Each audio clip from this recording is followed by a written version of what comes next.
Hey, we keep talking about independent technical reviews for your software projects, and I recorded a number of videos already where I explained how we review software projects and why you, if you have a project, if you have a team, then why you should come to us and hire us to review your project.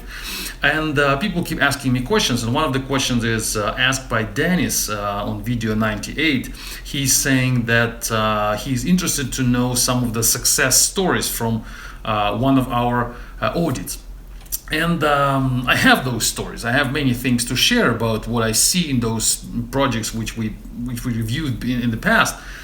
And they're all different. They're all different, and at the same time they are all similar. It's important to understand that these independent reviews, they're not intended to identify functionality bugs. So I'm not looking at features and functionality and telling the team that something doesn't work, that there's a bug here and then some functionality is broken, something like that. This is not what I do when I review the code. I'm interested in things which look strange to me. So I know how my projects look when I design them in Java, and then I compare what I see during the review with what I see in my projects. And very often things look different. Sometimes they look different in a good way, and then I learn something and I see that people do something better than I do. But in most cases they look strange to me and they look worse according to my experience, according to my understanding of what's good, what's bad for Java design. And they're all about infrastructure around the code. How the code is built, how the code is continuously integrated, how the code is tested, how the code is located in the repository, how the code is maintained in the Git history, how the code is connected to other repositories, how the code maintains dependencies. It's not something that your team, if you're going to review a project, is doing wrong. When customers come to us and they show us what they have, usually, always, it's something that works. And the team, your team, understands how everything is designed and how everything works. And the team is close enough to that code. The team created that code. The team is very familiar with that code. The team has no problem understanding that code. But then I take a look at that code, and many things look strange to me, and many things look like weird to me. And that means that your team is doing something your own personal way, their own personal way. And that means that maintainability of that block of code, of that package, software package, is lower than it could be. If tomorrow you lose some of your programmers, or maybe all of the programmers, it happens sometimes, then you're going to lose the source code as well. If people design the code the way they think they should design the code, and then people go somewhere else, then the code is difficult to maintain for people like myself, for example. So this is what I do when I look at the code, when I do the review. I look at the code imagining that I am the programmer who is hired to maintain that code starting tomorrow. And I look at the code and I ask myself, that is wrong, I would redesign this. This is wrong, I would refactor here. That is configured not the right way, I would change it my way. And I give all of those opinions to the team. It doesn't mean that they're doing something wrong. It only means that they're doing things the way I don't understand. And it means that, like I said, the maintainability is low because for me or for somebody else in the future, it will be difficult to understand how this source code is organized, designed, configured.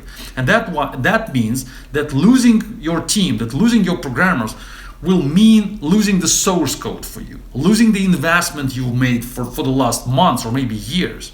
You've been paying your programmers, you've been investing money into the source code, into the product, and you thought that your product is actually a product. But don't be naive. Your product is as good as people who maintain that product. Well, this is not how it should be, but this is how it is in most cases. People, the source code needs people. Without people, the source code is just a collection of files which nobody wants to understand. Nobody can understand and nobody wants to understand. And that's a huge problem. So when you invite independent reviewers, you don't invite them to show where are the bugs.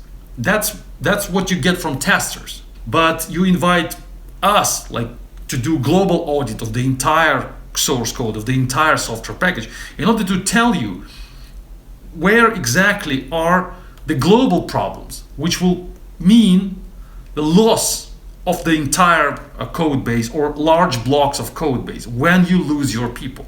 Not if you lose your people, but when you lose your people. People quit.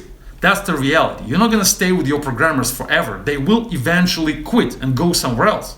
That's just going to happen. The question is, what you're going to do when this happens? What will you stay with? Will you stay with the source code which works and which is maintainable and which is transferable to another team? Or you will stay with nothing and you will have to hire new people who will create almost everything from scratch. You don't want to do that. You don't want to lose your investments. That's why you need to invite reviewers like us, other companies as well, other people, other experts who will regularly come on board and check everything and tell you what looks weird, what looks strange, what looks very individual for your specific case. And that's wrong. The closer your project stays to industry standards in Java, in Ruby, in the languages you use, the better for everybody, the better for you, for your programmers, for reviewers, for your future. And the more individual you are, the more customly configured your code base is, the worse for everybody. And programmers, they tend to configure things the way they want, like, with individual configurations, specifically tailored for their needs. And that's okay if they diverge from the industry status quo a little bit. But if they diverge a lot, if they go far away from what the industry is doing, then it's a huge problem, because the people who will come from the industry, your future developers, will not understand what is done there. And the first thing they will want to do is to put your project back to this industry standard, to the way all other Java projects are being done in the world. And that will cost a lot of money.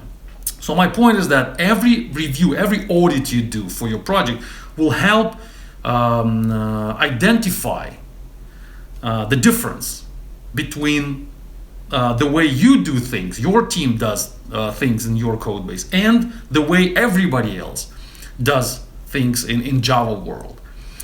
The closer these two ways are, the better for you, the better for the maintainability of your code base.